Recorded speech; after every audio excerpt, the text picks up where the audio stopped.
So, hi everybody. Thanks for inviting me, and sorry I had to reschedule from last time. Today I'm going to present some joint work with Bastien Maubert. He's in Napoli at the university there, and I'm going to talk about epistemic strategy logic. So I'll start out giving some background, some examples of the kind of problems that we're trying to solve, what we're interested in representing logically. And then I will talk about, first of all, alternating time temporal logic and a few different variants of that with both perfect information and imperfect information. Then I'll talk about strategy logic. So those parts are sort of background. And then after that, I will talk about my work with Bastien on imperfect information strategy logic and strategy logic with enforced uniform strategies. Can everybody hear me okay? Okay, great. Okay, so I'll start off with this example. This is just a really simple example of the kind of situations that we're trying to describe with our logic, what we're trying to formalize. This is from Garanco originally. So we're just modeling sort of a circular track that has a single cart that slides around on it. And this cart has two robots who are pushing on it. The robots are pushing on both ends of the cart, so pushing against each other in opposite directions, kind of like the opposite of a tug of war, basically. And there are just three states on this track where the cart can be. We're just saying those states are red, green, and blue. And basically, so if both robots push, the cart stays in the same place. If both robots wait, the cart doesn't move. And then if the first robot pushes, the cart moves sort of step by step clockwise around the track. And if the second robot pushes and the first one doesn't, the cart moves counterclockwise around the track. So each action is labeled with, each action has two components basically belonging to robot 1 and robot 2. So you see that this is a multi-state, multi-agent system. The two important aspects of it are that the way it updates is determined by step by each agent choosing an action at each step, and then the combination of all those actions determines the next state. The other thing that's important to notice is that if each agent does choose an action, the system, we make it deterministic, we require that. So there's no branching basically once every agent has chosen an action. So we're interested in investigating what each agent can accomplish in this setting, both what they can accomplish individually and what they can accomplish if they cooperate. So we could ask questions like, is it possible for robot 1 to ensure that the system eventually reaches the red state, maybe starting from the blue state, for example? So the answer to that is actually robot 1 can't ensure that by themselves, because if we're in the blue state and then robot 1 wants to get to the red state, they could try pushing, but that's not going to work if robot 2 pushes, and waiting doesn't really get them any closer to it either. They might go to the green state, but then robot 2 can still prevent them from getting to the red state. So robot 1 cannot make the system reach the red state in any number of steps. They can't be sure of that by themselves. Another question is, can that first robot alone ensure that the system never reaches the red state? And so that looks like a pretty similar question, but actually robot 1 can do that. So robot 1 has a strategy to ensure that the system never reaches the red state, starting from the blue state, we'll say. Basically, in the blue state, robot 1's action is just going to be to wait. So that way, no matter what robot 2 does, either we stay in the blue state or we move to the green state. And then if we're in the green state, robot 1 pushes, and that ensures that no matter what the other robot does, either we stay in the green state or move to the blue state. So robot 1 has a strategy to alone ensure that the system never reaches the red state, no matter what the other agents do. And then we can ask questions about what the two robots together can do. So this means they're sort of planning a strategy together, cooperating, and what they can do there. So, for example, the two robots together can ensure that the system reaches the red state. Basically, if you've got the two robots, they have total control over the system, as long as they can communicate and cooperate. And then another interesting question, what I am really working on is what happens if some of the agents have imperfect information about the state or about the history that the system has gone through in the past. So that's going to change the strategies available to the agents. Okay, so in generally, the goal of this work is to develop a logic that analyzes strategic abilities in multi-agent systems with imperfect information. The models for the logic are concurrent game structures. So that's like this example I just showed you. These are multi-state, multi-agent systems where at each step, every agent chooses an action, and then the combination of all those actions determines the next state of the system.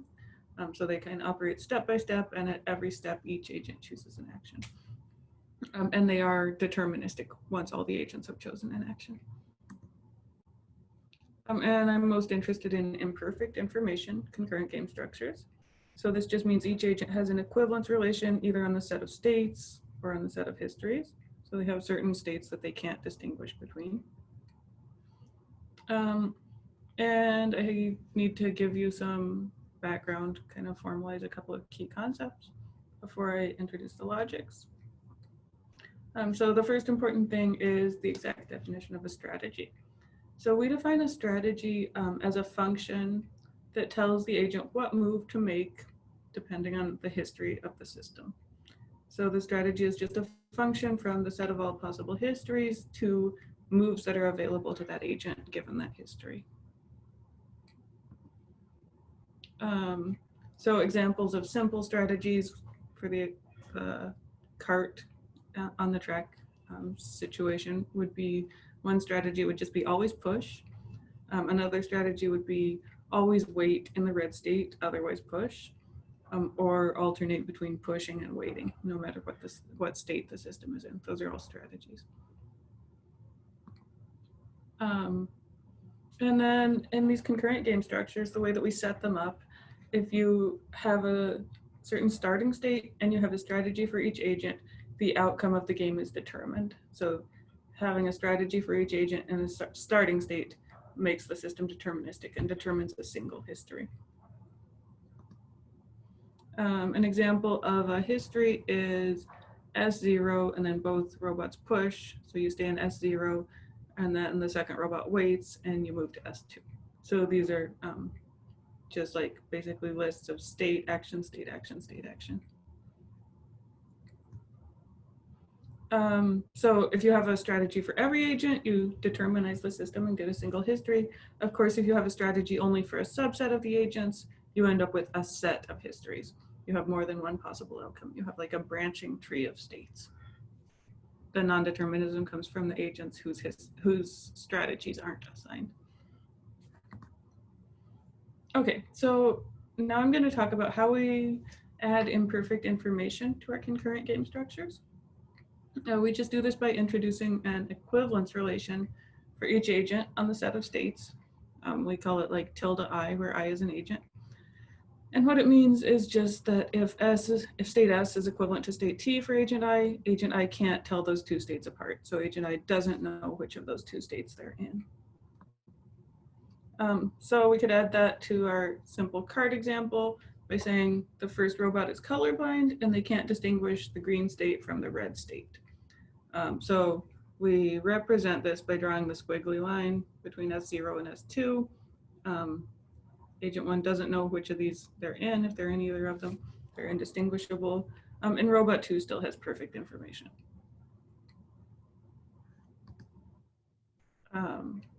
So we're going to now talk about how these kind of systems affect the strategies available to the agents. A strategy is called uniform if for agent I, if it assigns the same actions to indistinguishable histories for that agent. So this basically means that the action the agent chooses at every step is based on their knowledge.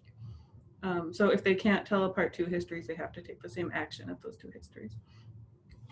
And one thing that I should note here is that I'm going to ignore memory issues basically today. Everything I'm going to talk about here is orthogonal to memory issues.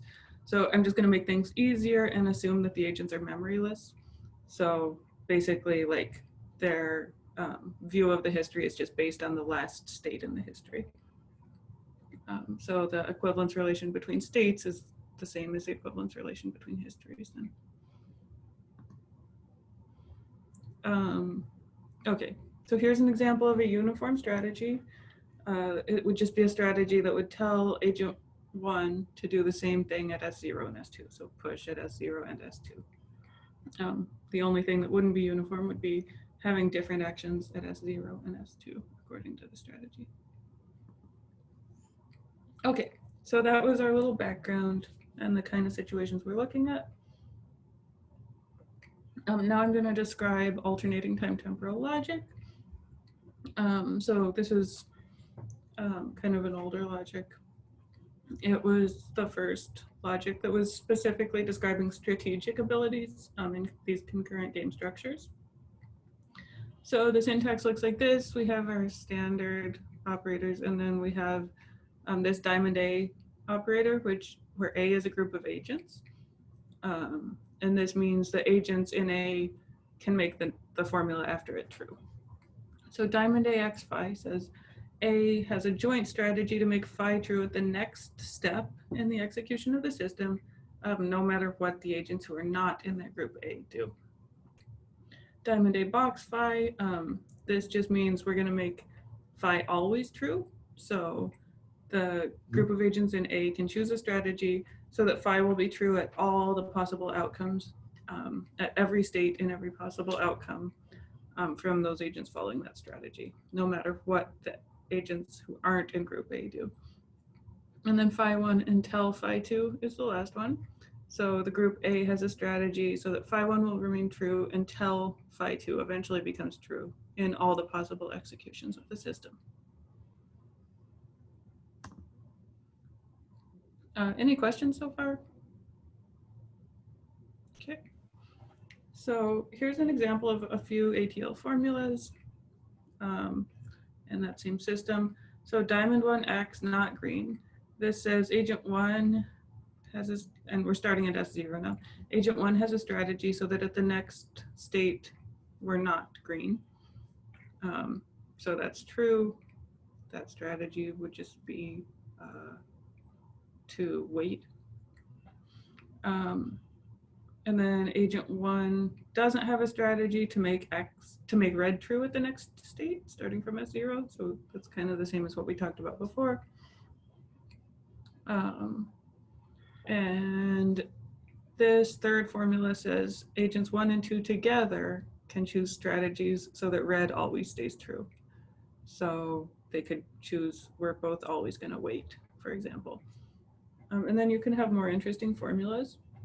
Like this one says, agent 1 can ensure that blue or green always stays true, no matter what agent 2 does. And it's not the case that agent 1 can make blue always true or make green always true.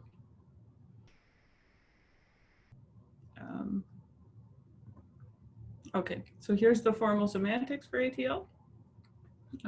Propositions, negation, or standard. And then for the next operator, you just have to find a set of strategies. So it's a set because it's one for each agent in that group. So that for all the outcomes of the agents following those strategies, phi holds at the next step. That's what the 1 means. Kind of similar things for the box and the until operator. But the important thing here is that you just choose one strategy for each agent. If you can find any set of strategies like that, then that makes the formula true. Okay, and then ATL star is just like a more general version of ATL. I started with ATL because it's a little easier to explain. And what it does is sort of separates the diamond operator from the temporal operators. And it's strictly more expressive than ATL because now you can have formulas like this one. What this says is the agents in group A can make sure that either P is eventually always true or Q is always reachable. And that's not expressible in standard ATL. Here are the semantics for ATL star, if you're interested. It's basically just like going from CTL to CTL star. So you have path formulas and state formulas, and then you check the path for the path formulas. And the state formula, you have the same thing where you choose a set of strategies for the agents in that group.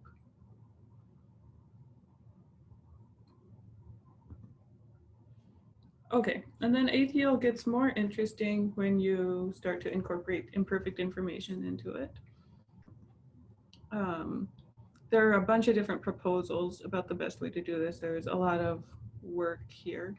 Some of the issues that are handled differently in different versions of imperfect information ATL are uniform versus non-uniform strategies. So some work on imperfect information ATL allows non-uniform strategies, which is a little bit strange because it's almost like you're ignoring those equivalence relations that you've put in. So you're kind of ignoring the imperfect information part of it. Most of it only allows uniform strategies. De re strategies versus de dicto strategies. So a de re strategy is a strategy that will succeed from any state the agent considers possible. So it's basically like, I don't know what state I'm starting out in, so I have to choose a strategy that will work for any of the possible states that I might be in.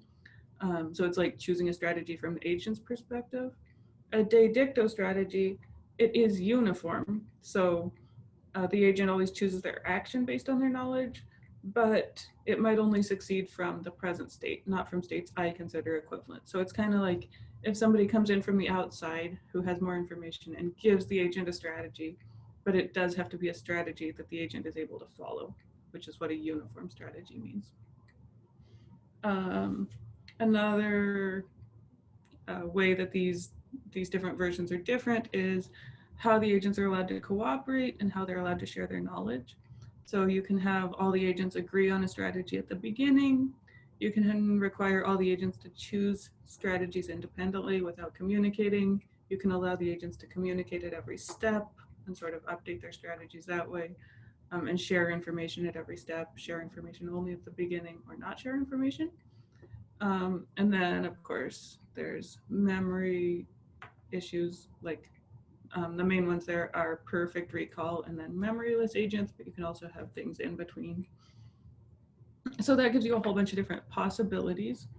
And then sort of each of these combinations of possibilities gives you a whole new logic with new semantics. So that's a little bit messy, a little bit ad hoc. Basically, the way that the semantics look for these logics, not all of them, but most of them, just for the next operator, for example, is that, so you say there has to be a group strategy, F gamma, and you might allow different things here. Like you might require the strategy to be uniform. You might allow the strategy to be based on sharing information within that group of agents or not sharing information in that group of agents, or different options there. And then just so that all the outcomes of that strategy satisfy your formula. So that's the de dicto version.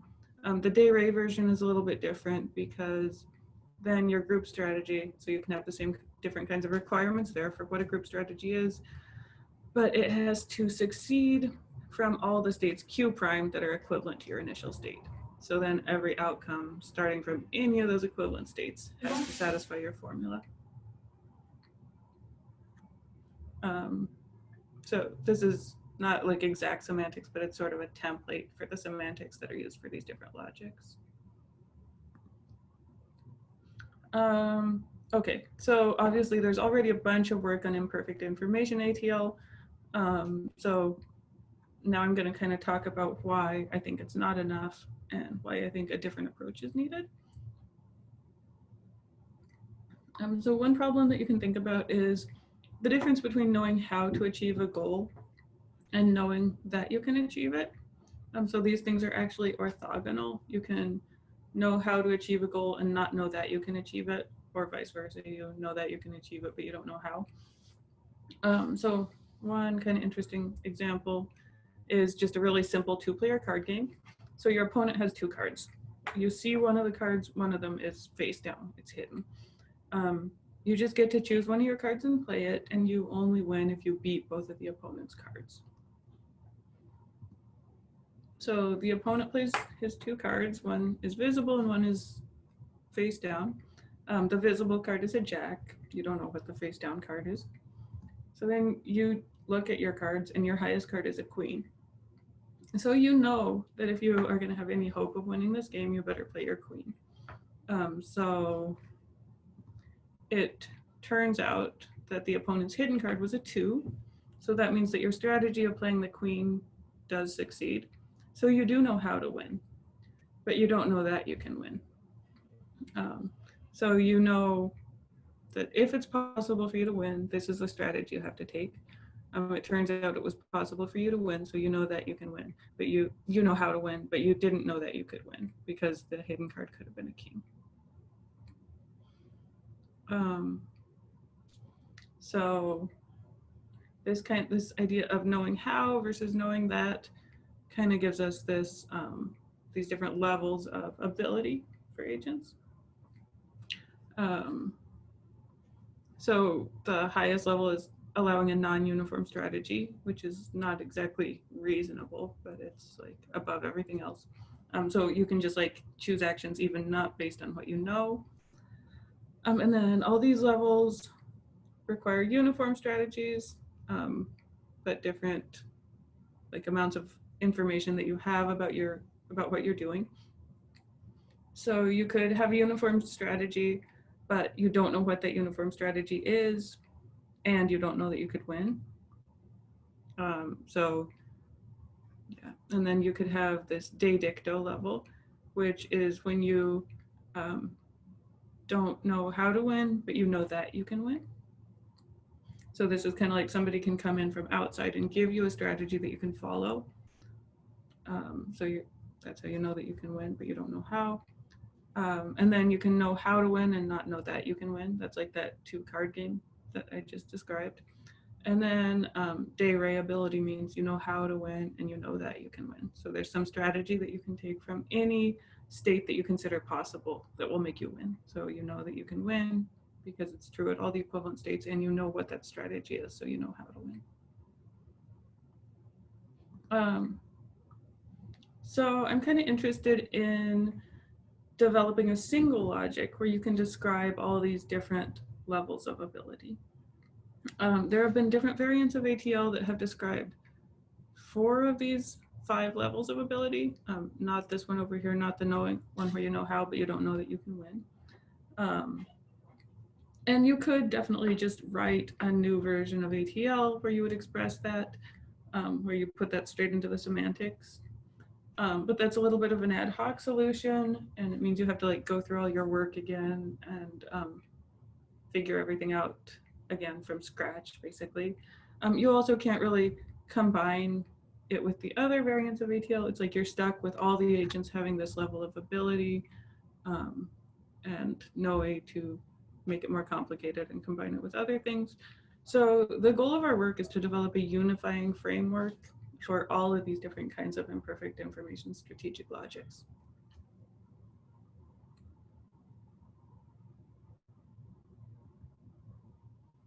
So now I'm going to talk a little bit about strategy logic. This is what we use to develop this unifying framework. So it was first introduced in 2007, and then the version that I'm going to talk about now is from 2010. And the big difference between strategy logic and ATL star is that in strategy logic, strategies are explicit objects. So it reasons directly about strategies. So we have a couple new kinds of formulas. So now X is a variable for a strategy. Diamond X phi says there exists a strategy X such that phi holds. And AX phi says if the agent A follows the strategy X, then phi will hold. So here's the exact syntax, just with those two new operators and our old CTL style operators. And again, X is a variable that represents the strategy and A is just an agent. And then the semantics for the new operators looks like this. So diamond X phi is true if there is some strategy, so that assigning X to that strategy makes your formula true. And AX phi is true if assigning an agent to whatever strategy X represents makes phi true. So here are a couple of example formulas. Diamond X, AX phi means there's some strategy X so that A can follow that strategy and make phi true. So this is exactly the same as this formula in ATL, the diamond A phi formula in ATL, because it says there's a strategy that A can follow to make phi true. But you can also have more complicated, interesting formulas. This one, diamond X, AX, BX phi, says there's some strategy X so that A follows that strategy and B follows that same strategy simultaneously, and that makes phi true. So that's definitely not something that you can express in ATL star, because in ATL star, the strategies never occur in the formulas. So you can't force two agents to follow the same strategy. In ATL, the strategies just show up in the semantics as something that you quantify over.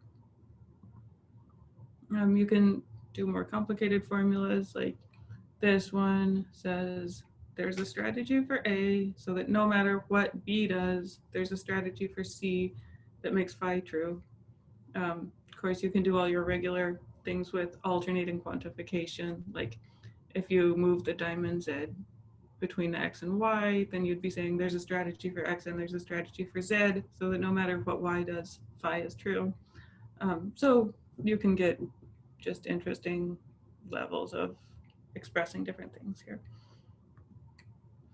So here's a little bit of comparison between strategy logic and ATL star.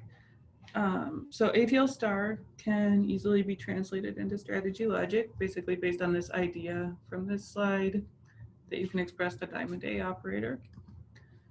But ATL star specifically translates into what's called the one goal fragment of strategy logic. So this is a fragment of strategy logic where within the quantification, there's only a single goal, and then you can combine those with conjunction, but within the quantifiers, you just have one formula that you're trying to reach. And the nice thing about the one goal fragment is that it's decidable in 2x time, which is the same as ATL star.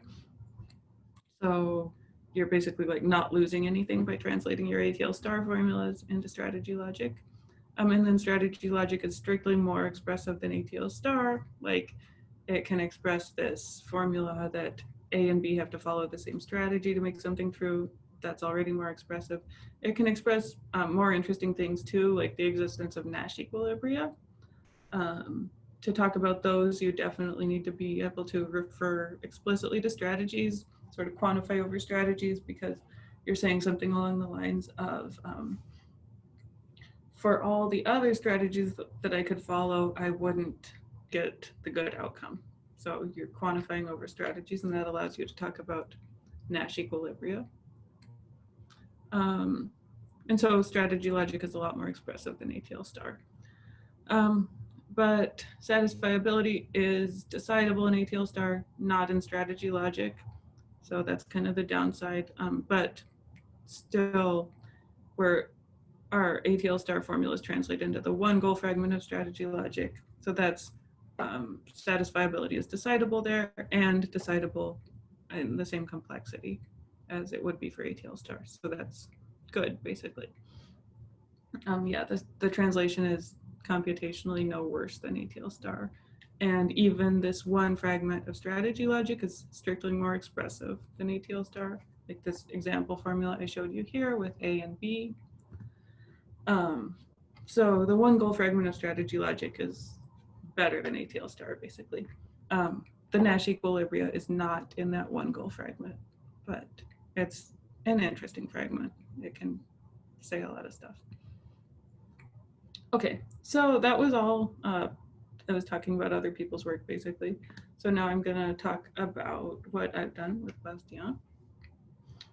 So what I'm gonna talk about sort of two different things that we've done. First, I'm gonna talk about imperfect information strategy logic, and then I'm gonna talk about imperfect information strategy logic with enforced uniform strategies for all agents. So what we did in this first part is to define a version of strategy logic where the models are concurrent game structures with imperfect information, so just like the imperfect information ATL models. And this allows us to discuss knowledge and ability and define formulas for the different levels of coordination between the agents. So all the different levels that different variants of ATL have. And also we can talk about properties like knowing how to achieve a goal. And one of our goals is basically to translate every single one of those imperfect information variants of ATL, which are in different papers, into a single version of epistemic strategy logic. So basically provide a unifying framework for all the different things that are done in those different ATL variants. And I'm just going to briefly go through the 4 steps that we did to develop this logic. First, we sort of expanded from standard strategy logic to branching time strategy logic. Then we add the equivalence relations to the concurrent game structures. And then we talk about a kind of strategy logic with special actions, special propositions that are related to the actions. And then we add an epistemic operator to the logic. And this allows us to talk about some interesting things that I'll show you. So the first step, this is basically just for technical reasons. We extend strategy logic to branching time strategy logic. So this is more convenient for expressing knowledge because standard strategy logic requires like one history to be decided on by the strategies for all the agents. Branching time strategy logic, we're just considering kind of like this whole tree of possible histories, and our formulas look at those. So we just add this operator E phi, which says there exists a path where phi holds out of all the possible paths. And then we add one other new operator. This is called an unbinding operator. So a question mark phi means phi holds even after you release A from their strategy. So it's kind of like A abandons their strategy, whatever strategy has already been assigned, if one's been assigned, and phi still holds, with A following all possible strategies. The semantics are just kind of what you'd expect. The E phi is just there has to exist one path in the possible outcomes that satisfies the formula. The unbinding operator, you just remove A from your assignment and phi holds. And A no longer has any strategy assigned at all.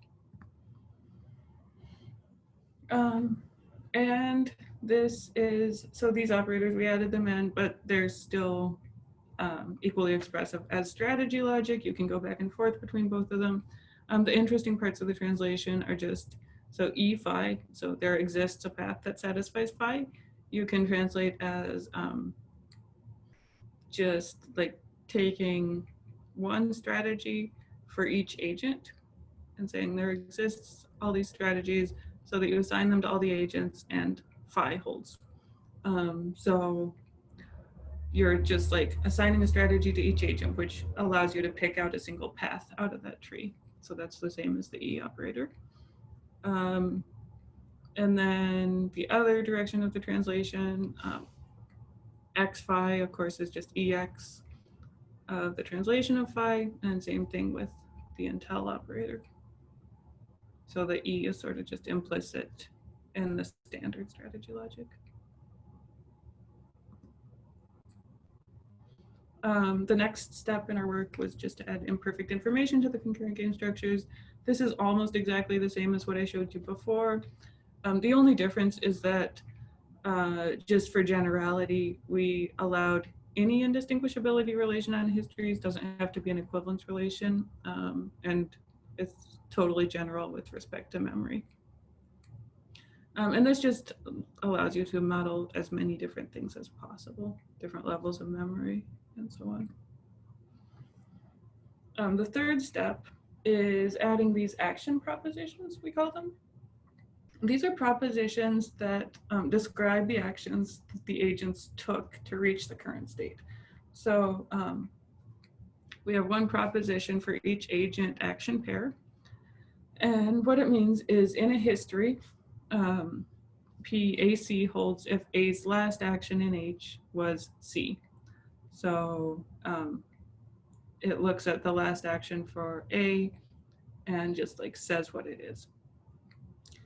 So that it says C was A's last action leading to the current state.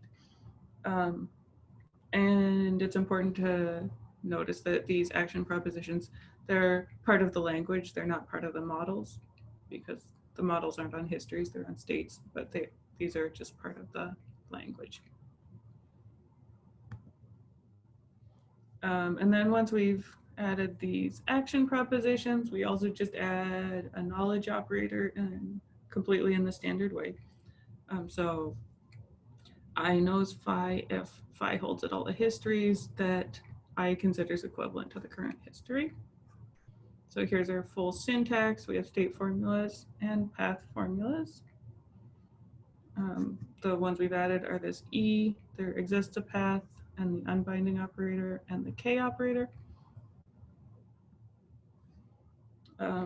So what this allows us to do, adding these new operators and new propositions, we can express things like we can express the fact that a strategy is uniform. So we just in this work, we're as general as possible. We allow all strategies. We don't require them to be uniform. And then we put the uniformity requirement into the logic. So in the logic, we can express the fact that a strategy is uniform. The way that we do this is based on the idea that if a strategy is uniform, it means that at every reachable point, the agent knows what their next move is. So remember that a strategy is uniform if it assigns the same action to every indistinguishable state. So if it's assigning the same action to every indistinguishable state, that's the same as the agent knowing what their next action is, because knowledge is what's true at every indistinguishable state too. So the next move has to be the same at all the equivalent states. So we express this as AG, so everywhere reachable. For one of the actions, agent A knows that after the next step, the last action was A. So X makes the next step, and then remember that these action propositions look at the last action. So it's like take one step forward and then look at the last action that was taken. So what this says is everywhere for whatever action was taken, the agent knows that that's the next action that's going to be taken. So it's an or because it just has to hold for whatever action actually the strategy assigns next. And then that just sort of like looks at a single agent, but we do have to make sure that this is true no matter what all the other agents do. So they might be right now be assigned a strategy that sort of restricts things, but this should be true no matter what other agents do. So we just use this unbinding operator. We unbind all the other agents besides A, and then make sure that the uniformity property holds after everything is unbound. And so unif A is only true if whatever strategy is currently being considered is uniform for agent A. So then what this allows us to say is, so sigma is uniform, sigma being the strategy currently assigned to A, if and only if that unif A formula is true.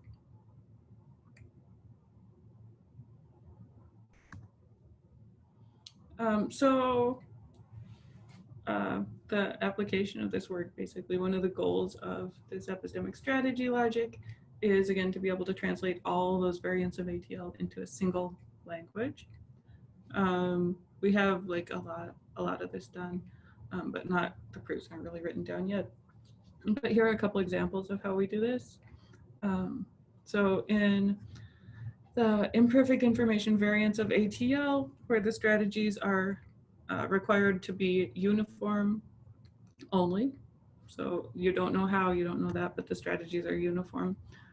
You just express, so diamond AFP that says A has a strategy so that P is reachable.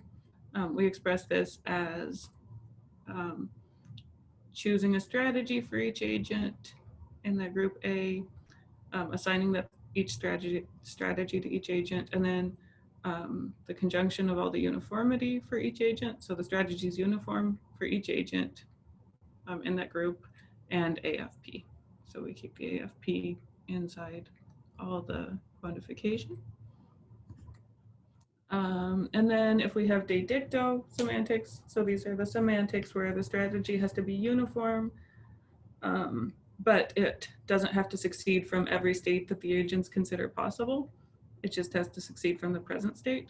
So then that's equivalent to having distributed knowledge for that group of agents of that formula that we just talked about. So distributed knowledge for that group of agents means that basically if you combined all of their knowledge together, this formula still holds. And the de re semantics, we still have this distributed knowledge operator, but we put it inside of the existence operators for the strategies.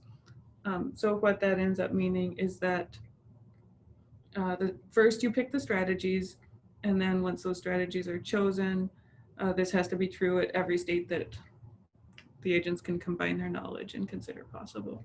So moving it from the outside to the inside of the quantification operators changes it from that de dicto semantics that only succeeds at the present state to the de re semantics where it succeeds from any state that the agents consider possible. We can also talk about knowing how with this logic. So that was one of our original goals, talking about knowing how to achieve something. So if we want to say the formula expresses that the agent knows how to achieve phi, but doesn't know that she can achieve phi, like in that simple card game, we can also rephrase this as there is a strategy X, and A knows that if any strategy succeeds, X will succeed, but A doesn't know that the strategy will succeed. So that's like saying for all the strategies, if any strategy achieves the goal, then that strategy X achieves the goal. And so we express this in epistemic strategy logic as saying there exists a strategy X, so that for all strategies Y, first of all, agent A doesn't know that X succeeds. Agent A doesn't know that X ensures phi, but agent A does know that by following if any strategy Y is uniform and achieves that goal, then the strategy X is uniform and achieves the goal. So if there's any strategy that achieves the goal, then X also achieves the goal, which is exactly the same as knowing how to achieve something.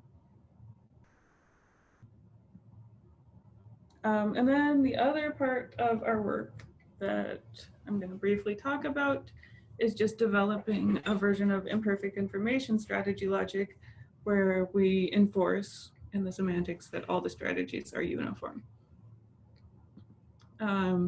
This is more complicated in strategy logic than it is in ATL. In ATL, when you introduce a strategy in the semantics, you know what agents are playing that strategy. In strategy logic, you separate the place where you mention the strategies from the place where you assign the strategies to the agents. So you might have a strategy sigma that's uniform for one agent and non-uniform for another agent, and you have to deal with that. So for example, in this formula, which says there exists a strategy X such that A can follow X and B can follow X and phi becomes true, if we want to only consider uniform strategies, then X should be uniform for both agent A and agent B. like we're saying right here in the formula, A follows that strategy and B follows it, so it should be uniform for both of them. But in this other formula, where we still have a single strategy X, so this says X exists so that if A follows X, phi 1 becomes true, or if B follows X, then phi 2 becomes true. So basically in this formula, X only ends up being assigned to one agent. So X should be uniform for A if it's actually assigned to A. It should be uniform for B if it's actually assigned to B. But it doesn't need to be uniform for both of those agents. It doesn't need to be uniform for the agent that doesn't end up using that strategy. And then in this third formula, we say there exists a strategy X so that everywhere either A follows X and phi 1 becomes true, or B follows X and phi 2 becomes true. So whether X should be uniform for both agents or just one agent is going to depend on the model, because there are going to be some models where this formula is true by just A following it, but some models where A has to follow it at some points and B has to follow it at other points. So you can't just syntactically look at the formula and figure out which agent it should be uniform for. You have to do more than that. So this is one of those solutions that once you figure it out, it looks really simple, but it took a while to figure out. So the solution to enforcing the uniformity is just that when you reach this part of the formula where you assign the strategy to that specific agent, that's where you check that the strategy is uniform for that agent. So you can basically leave all the other parts of the logic the same and just add this clause that the strategy is uniform for that agent, and that makes these example formulas all work the way that we want them to. So if you sort of never end up assigning that strategy to the other agent, you never check that it's uniform for that other agent. So that works out fine. But this actually isn't quite the right semantics. The right semantics is a little bit more restricted. You only require the strategy to be uniform with respect to the possible extensions of the current play. So the strategy doesn't have to be uniform absolutely everywhere in your system. You don't have to find a strategy like that. You just have to find a strategy that's uniform, like starting from where you are now and from the states that the agent now considers possible. So it's like a little bit more permissive than just being completely uniform. That's about it. We have a lot of interesting future work here.